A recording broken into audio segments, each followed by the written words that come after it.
The first half of 2024 has been a whirlwind in hip-hop. In 6 months, the genre has produced 4 #1 albums and 6 #1 songs. The biggest rap battle in decades, one of the most enthralling scandals in mainstream media, and a whole bunch of headline-grabbing moments that no one saw coming.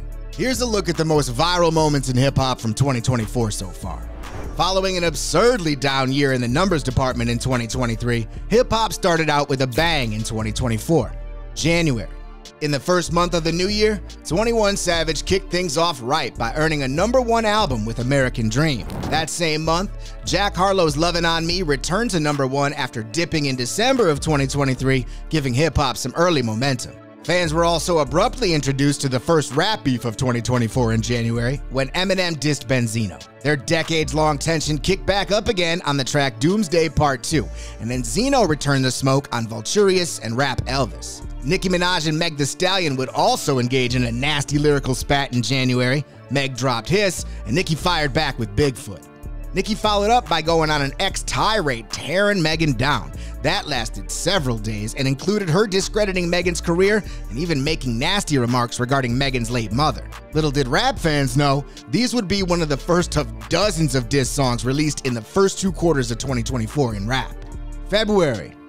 The coldest month of the year was highlighted by Killer Mike making headlines at the 2024 Grammy Awards. The veteran Atlanta rhymer swept the rap category, earning Best Rap Album for Michael, Best Rap Song, and Best Rap Performance for Scientists and Engineers featuring Andre 3000, Future, and Aaron Allen Kane.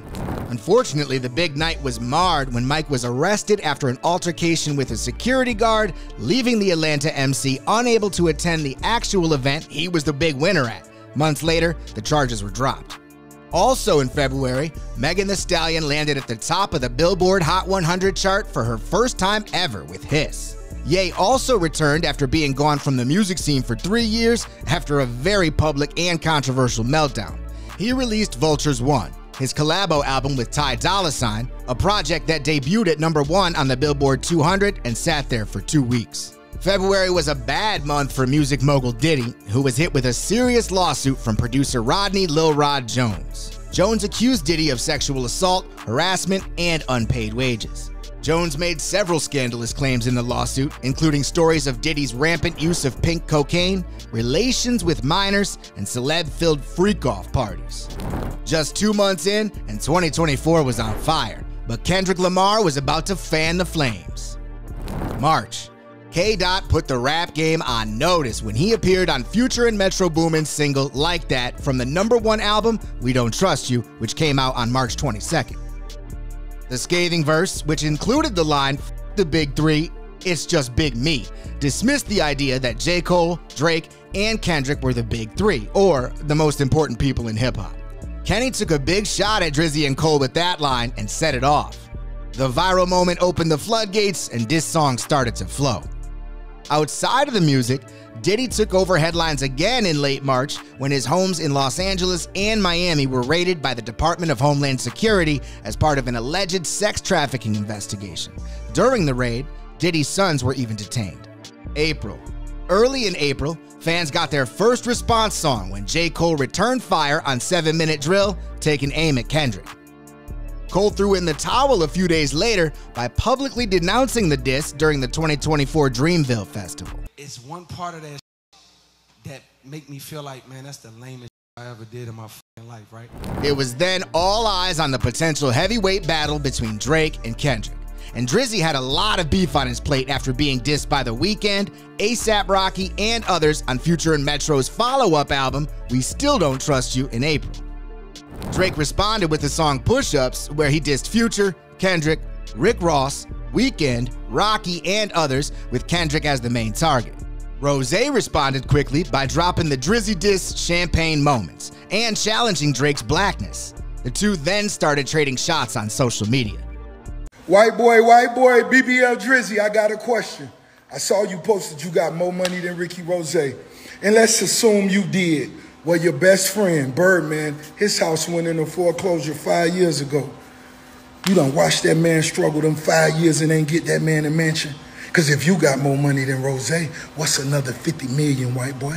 Drake then spun the block with the tailor-made freestyle, in which he used AI voices of Tupac Shakur and Snoop Dogg to taunt Kendrick. Then, out of the blue, Chris Brown and Quavo traded vicious diss songs. The Game dropped an attack record going at Rick Ross, and Gucci Mane even shaded Diddy on the track Take That. All along, Drake continued to bait Kendrick to respond. At the end of the month, K-Dot finally satiated fans' thirst for blood by releasing the Drizzy diss Euphoria. But May 3rd will go down as a day to remember. May. Kendrick Lamar followed up with a second Drake diss, 616 in LA, in the first week of May. Drizzy struck back with Family Matters and the Buried Alive Part 2 parody. Kendrick Lamar then put out Meet the Grams. All of this happened on May 3rd, and hip-hop fans were stunned. But the drama didn't stop there.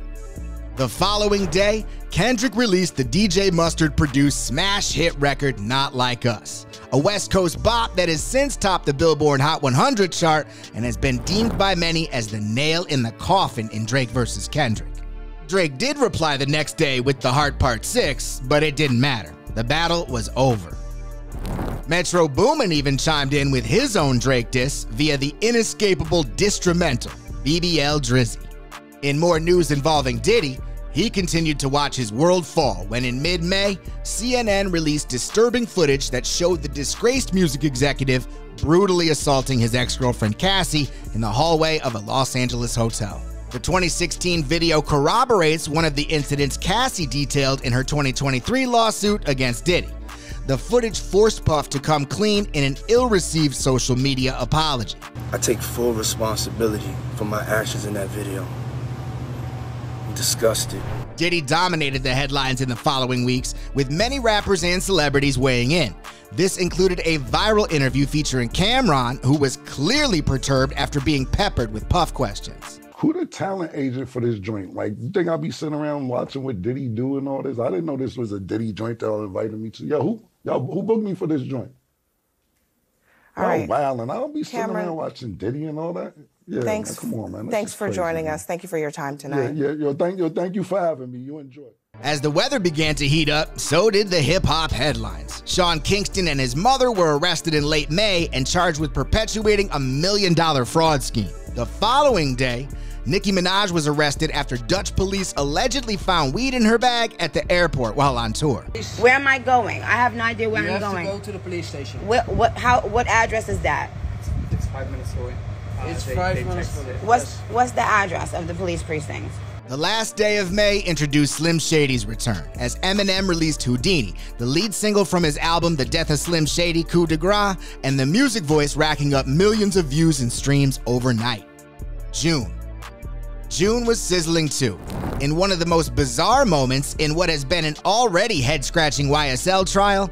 Young Thug's attorney Brian Steele was arrested after being held in contempt of court. On Juneteenth, Kendrick Lamar put on his The Pop-Out Ken and Friends concert in Inglewood, California. The showcase of Los Angeles artists was a huge moment for the West Coast and for hip-hop as a whole. Even Dr. Dre showed up and introduced Not Like Us, which K-Dot performed 5 times in a row. The first half of 2024 ended with the Canadian kerfuffle, in which Rick Ross and his crew were attacked following his performance at the Ignite Music Festival in Vancouver, Canada. It's been a wild 6 months. Cheers to the first half of 2024, the good, the bad, and the ugly. Hopefully, the next half will be just as entertaining.